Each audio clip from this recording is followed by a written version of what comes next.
आगो बल्छ देशमा।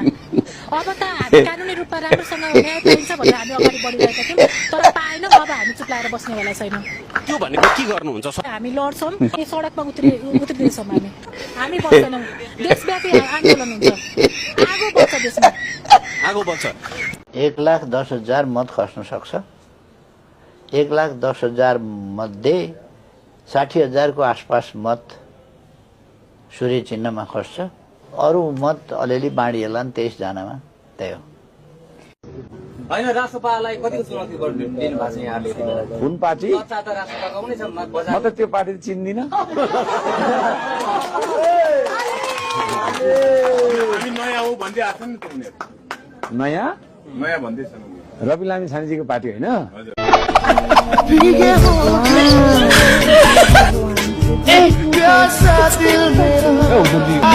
चुनाव प्रचारमा छु, मायाको जनतालाई देखाउनै पर्यो। काठमाडौँ भ्यालीभित्र त राष्ट्रसभाको यसपालि 0 सिटै हो, कहीँ पनि आउँदैन। किनभने काठमाडौँवासीले त्यो देखिसकेका छन्। त्यही भएर काठमाडौँवासी चाहिँ एकदम नयाँ नयाँ ट्रायल गर्ने मोडमा छन्। चितवनमा पनि राष्ट्रसभाले निकै गाह्रो छ, किनभने रविको कारणले त्यहाँ धेरै कुरा अनुमति भइसकेका छ। र जस्तो बालेन लगायतका 1-2 ठाउँमा उनीहरू फोकस छन्। देशभरि राष्ट्रपाले त आफूलाई प्रचारमा पनि टिकाउन सकेका छन्। 84मा हुनुपर्ने निर्वाचनलाई 2 वर्ष अगावै आयोजना गरेर यत्तिकै त यो गरिएको त होइन। खास उद्देश्यका साथ नै त्यो संसद पनि त्यत्तिकै भङ्ग गरिया होइन। अहिलेको निर्वाचन खालि संसद उपस्थित गराउन मात्रै होइन, त्यसमा अरू त्यो भदौ 23-24 का अराजक, उपद्रवकारी, विनाशकारी घटनाहरूका आयोजक, सञ्चालक, सहभागी वा पृष्ठपोषक त्यस्ताहरूलाई ल्याउने उद्देश्यका साथ नै यो निर्वाचनको आयोजना भएको होला। तर परिणाम त्यस्तो हुनेवाला छ। स्क्रिप्टेड हो भन्न खोज्नु भएको होइन? अवश्य हो।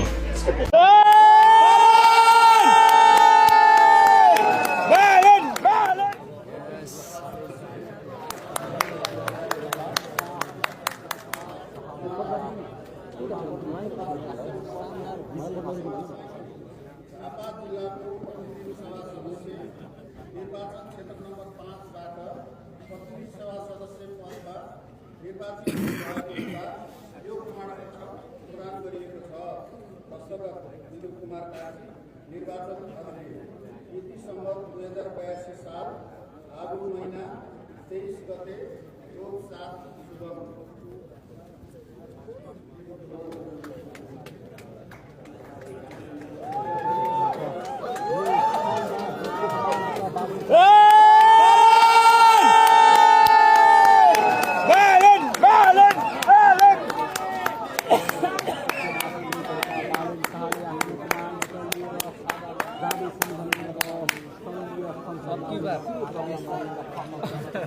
अगली बार बालेन सरकार, बालेन सरकार। एउटा फोटो।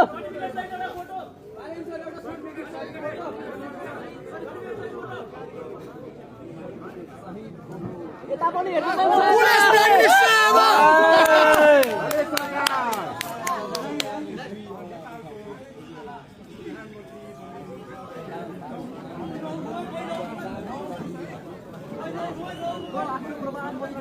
नमस्कार रौतहट 4 का मतदाताहरू, आमा बुवा, दाजुभाइ, दिदीबहिनी। यस पटकको निर्वाचनमा तपाईँले मलाई जुन मत दिनुभयो त्यसको म उच्च सम्मान गर्दै तपाईँहरूप्रति आभार प्रकट गर्न चाहन्छु। र रौतहट 4 को जनताको समस्या समाधान गर्न म जीवनभरि बाँचुन्जेल लाग्नेछु, तपाईँलाई साथ दिन्छु। गरिब निमुखा जनता धेरै छन्। मेरो एउटा एजेन्डा छ, स्वास्थ्य र शिक्षामा आमूल परिवर्तन निःशुल्क।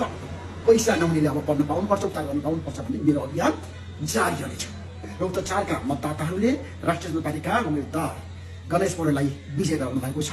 उहाँलाई म बधाई र सफलताको शुभकामना दिन चाहन्छु। उहाँलाई पनि म भन्न चाहन्छु, अब धेरै किसिमका समस्याहरू छन् रौतहटमा, त्यसलाई समाधान गर्न तपाईँ सक्रिय हुनुहोस्। तपाईँलाई मेरो सहयोग र समर्थन रहनेछ। म यहाँको जनताको समस्या समाधान गर्न आएको हुँ। म चुनाव हारे पनि कहिल्यै पनि यहाँको जनतालाई बिर्सिने छैन। यहाँको जनताको सेवा गर्न म 24 घण्टा तल्लिरहनेछु। बिरामीहरूको उपचार गर्नेछु। निमुखा जनता, गरिब जनतालाई साथ दिनेछु। र युवालाई रोजगारीको लागि मैले पहल गर्नेछु र किसानहरूलाई बिउ र मल दिनेछु। त्यसमा पनि म कुनै कसर बाँकी राख्दिनँ। म जनताको काम गर्न आएको हुँ। मैले जीवनभर जनताको लागि काम गर्नुपर्छ भन्ने एउटा सोच र चिन्तन तथा सकारात्मक दृष्टिकोण राखेको छु। त्यसैले अब रौतहटका जनताका समस्या समाधान गर्न म फेरि पनि सकिएर रहनेछु। जनतालाई नै म भगवान सर मान्नेछु। म जनताको मान्छे हुँ मान्छे हुँ। म जनताको सेवा गर्न जन्मेको मान्छे। त्यसैले रौतहटमा आएँ, धेरै समस्या मैले बुझेँ। जनताले मलाई माया गरेर जति मत दिनुभयो त्यसको मैले सम्मान गर्नै पर्छ। म आभारी छु र आज देशमा एउटा उल्लासमय वातावरण बनेको छ। राष्ट्रिय स्वतन्त्र पार्टीले करिब करिब 2 मतको सरकार बनाउँदैछ। बालन छाप प्रधानमन्त्री भन्दै हुनुहुन्छ। मैले मधेसकै भूमिमा आएर 5-6 महिना अघि भनेको थिएँ अब मधेसबाट एकजना व्यक्ति प्रधानमन्त्री बन्न सक्छ। मैले जे भनेको थिएँ त्यही भयो। बालन छाप यो देशको प्रधानमन्त्री बन्दै हुनुहुन्छ। मलाई हिन्दूमतको समर्थन छ र अब देशमा भ्रष्टाचारलाई कारवाही गर्नु छ, सुशासन चाहिएको छ, डेलिभरी चाहिएको छ, विकासमा तीव्र गतिमा गर्नु छ, युवालाई रोजगारी दिनु छ, जनतालाई खुसी राख्नु छ र आमूल परिवर्तन गर्नु छ। जनता परिवर्तनको पक्षमा छ। ठुला दलले केही पनि गरेनन्। 35 वर्षमा देश बिगारे, भ्रष्टाचार गरे, कुशासन देशमा दिए, युवालाई रोजगारी दिएन, विदेश पठाए। त्यसैले यसपटकको निर्वाचनमा जनताले नयाँ शक्तिलाई, वैकल्पिक शक्तिलाई साथ दियो र नयाँ सरकारले अब गर्नुपर्ने काम धेरै छ। म नयाँ सरकारले के गर्नुपर्छ भनेर आगामी दिनमा मुद्दागत रूपमा प्रधानमन्त्री बनिसकेपछि बालन शाहलाई पनि भेटेर भन्नेछु र अहिलेको अवस्थामा भने यो सरकारले 4-5 वटा काम गर्नुपर्छ। एउटा भ्रष्टाचार कारबाही, जेडी दमन गर्नेलाई अब कारबाही गर्नुपर्छ, सुशासन दिनुपर्छ र युवाहरूलाई रोजगारी दिनुपर्छ। र रौतहटमा एउटा समस्या छ।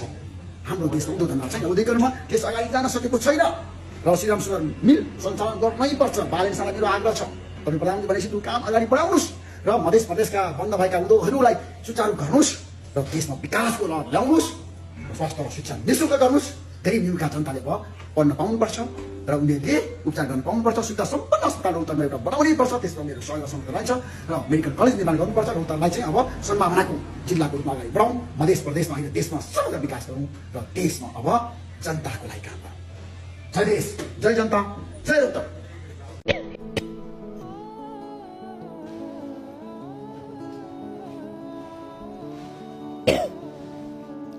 कठिन छ जीवन।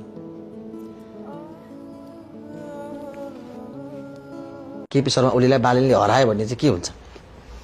उही आकाश पल्ट्यो भने के हुन्छ भने जस्तै हो। केपी शर्मा ओलीजी शानदार ढङ्गले जित्नुहुन्छ। त्यहाँ कुनै आकाश पल्टी जस्तै हो, असम्भवै हो त्यो। ल तपाईँले कहिले काहीँ भन्नु आकाशै पल्टेर